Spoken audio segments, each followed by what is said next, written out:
Hi, everybody in the Friday B1 Plus class. This is week 5. I hope you guys had a good week over Easter, and I hope you're doing well in general. So what we're going to do today is practice our writing. Can you please go to page 102 and 103? Okay, guys? So first of all, have a look at these pictures here at the bottom. You have got 6 pictures. What can you see in each picture? Can you think about it? You don't need to write this down. Just think, okay? For example, in picture number 1, you can see a lot of people crossing the street. It looks like a busy city, and they're crossing on different zebra crossings. What about this picture? It looks like there are some Japanese-style houses, or some type of Asian style house. It doesn't have to be Japanese. I'm not really sure. What about in this picture? It looks like these girls are wearing kimonos. So it could be Japan. I don't really know what they're doing. They're putting some type of flour or food into a bag. Here you've got some beautiful trees and a small river and a bridge. Here you've got 2 people both wearing kimonos, I guess. So it's probably Japan. They're walking down the street. And then here you've got a view of a big city at night. So have a look at number 1. It says, in which country do you think the photos were taken? So what do you guys think? Number 1 says Australia. Probably not. Japan? Probably. India? Probably not. So it's probably Japan, okay? Would you like to travel there? Would you guys like to travel to Japan? What do you think?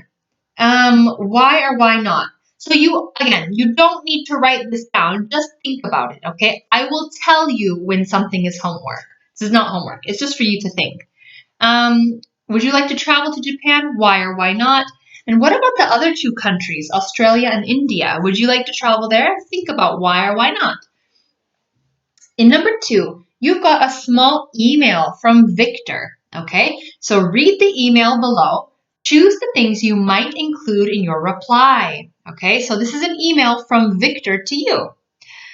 I hear you've just come back from a month's holiday staying with your e-pal. So an e-pal is someone that you write emails to that you don't know, so you can practice your language. Did you enjoy your stay? What did you see and do while you were there? What type of place does he live in?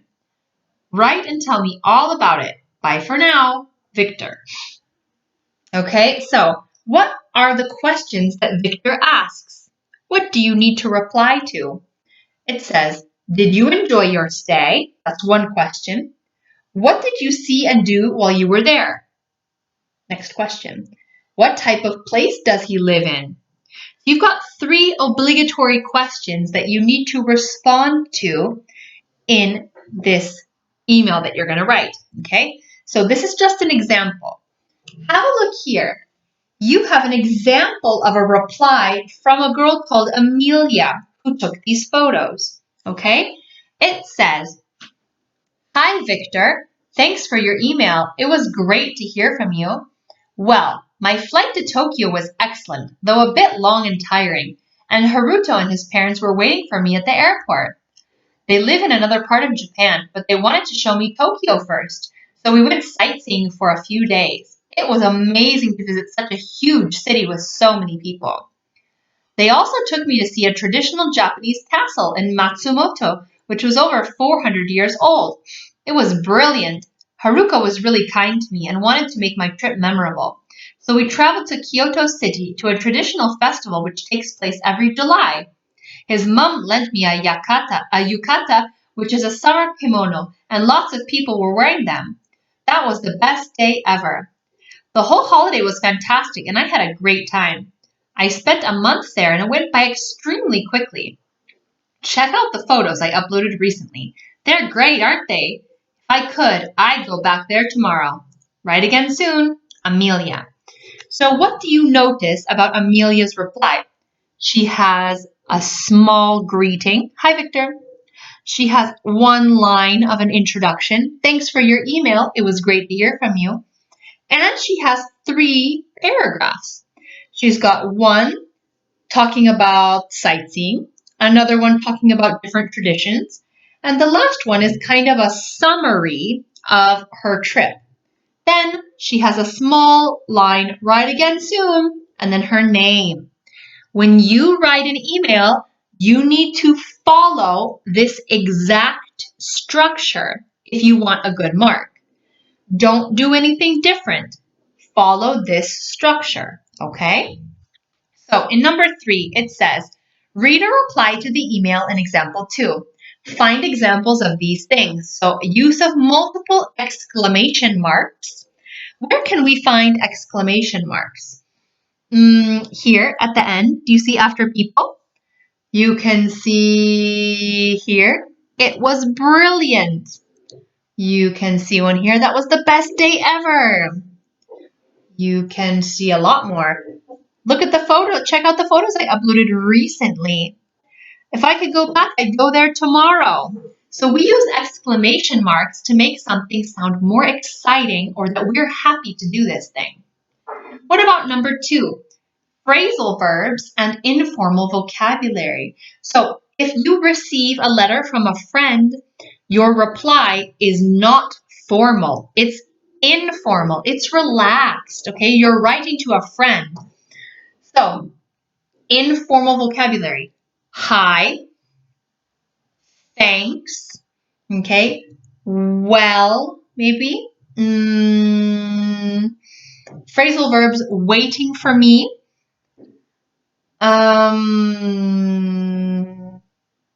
Huge city, maybe. Also, brilliant. It was brilliant. So, takes place. Best day ever. Went by. Go back. Okay?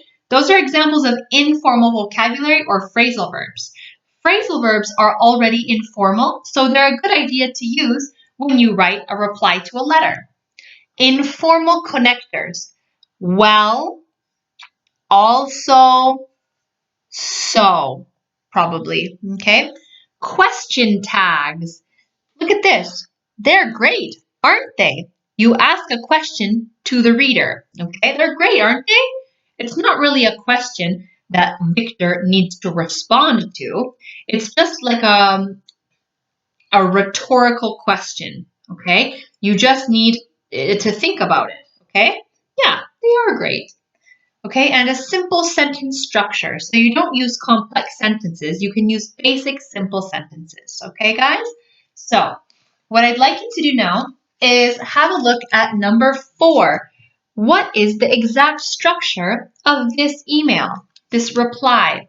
You have overview of the trip. An overview is a summary, a greeting, a celebration and tradition, introduction, signing off, sightseeing in the city.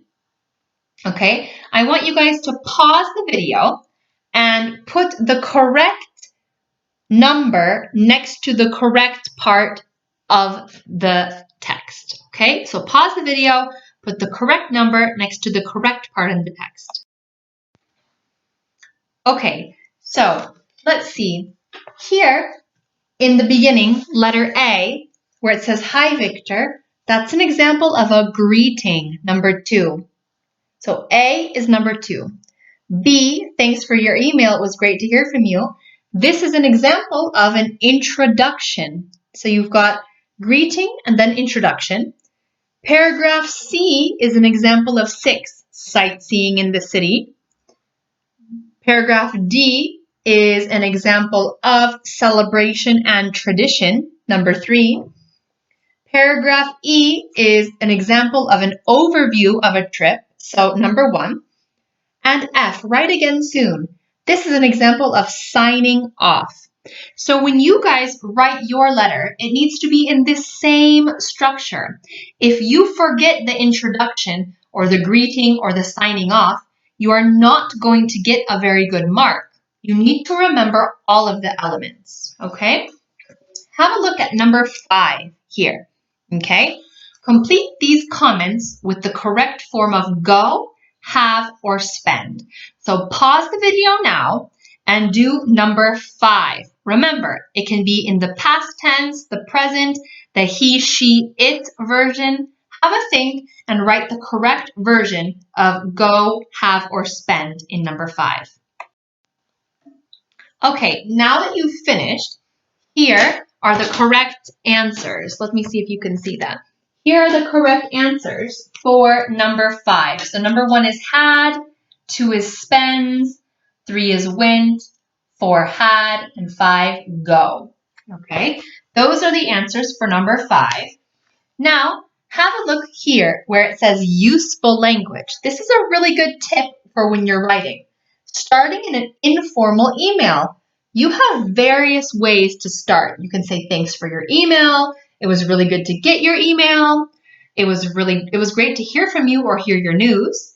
Sorry I haven't been in touch, but I've been really busy with schoolwork, football, etc.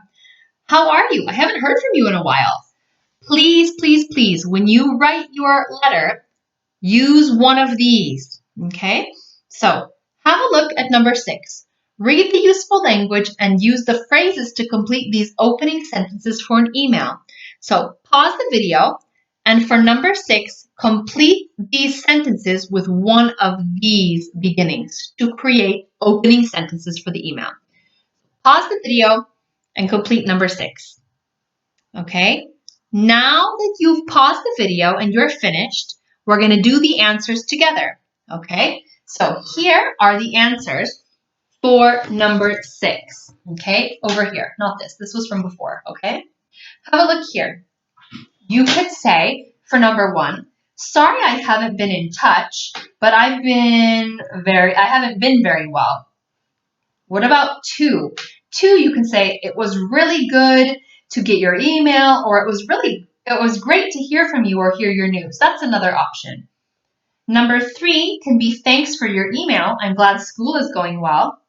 And 4 can be how are you? I haven't heard from you in a while. I haven't heard from you for a while or in a while. Okay? So those are the answers for number 6. So what we're going to do now is have a look at number 8 on page 103. Okay? This is your homework for the next week.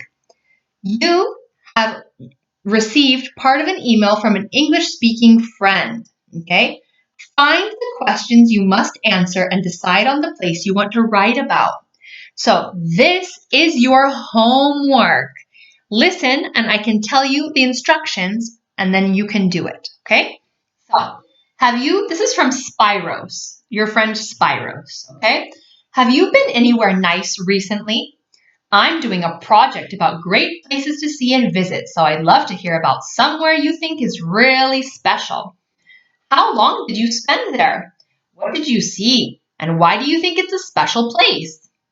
Thanks, and I can't wait to hear all about it. Bye for now, Spiros. So, what are the questions you need to answer? Have you been anywhere nice recently? For me, I went to Lanzarote a while ago, so I'm going to choose Lanzarote. What about you? What are you going to choose? How long did you spend there? That's one question. For me, I spent 1 week there. What did you see? That's another question. And why do you think it's a special place? So you have 3 questions and talking about the place you've been. So you need to follow the same structure here.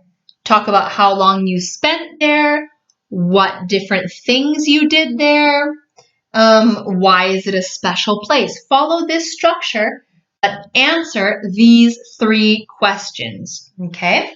If you need help with some more vocabulary, look here at Explore Language. You have positive or negative adjectives to describe experiences, okay? Please use some of these adjectives. They're really good. Now, before you write your email reply, you need to plan your email. Look here. Plan your email and use the checklist to make sure you include these things. So before you write your email on a separate piece of paper, plan it. I promise this will make it easier to do the writing. You need to write a description of the place. So if my place is Lanzarote, I write a description of 2 or 3 lines. What activities you did, okay, so another 2 or 3 lines maybe. How you felt about them. Any interesting sights you saw. What your impression was of them, of these sites. How long you spent there and your overall feelings about the trip. Overall feelings means like your summary of your feelings about the trip. Please plan your writing using all of these points. And then when you finish, do your writing on a different piece of paper. Your writing needs to be, it says 140 to 190 words, okay? If it's a little bit less, it's not a problem, or a little bit more, it's not a problem, okay? But you need to include all of the points. This is homework, okay? This is homework for me before the next class on Friday, okay, guys? So your class is finished for today. I hope you guys are doing well, and thank you so much for those of you who have given me your homework and have been working so hard, okay? You guys are doing really well. All right, guys, see you next week. Bye.